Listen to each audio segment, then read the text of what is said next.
In this short video, I'll show you how to program a Craftsman garage door keypad. The main circuit board got reset on my garage motor unit, so this keypad isn't working right now. But here's how to program it.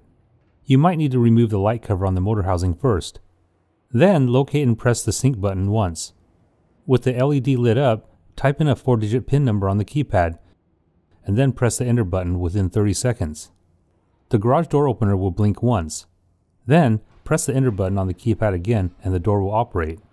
And from now on, just enter the PIN number and press enter to open and close the garage door from the outside. Finally, these instructions will also be similar on Chamberlain, LiftMaster, and Sears garage door openers.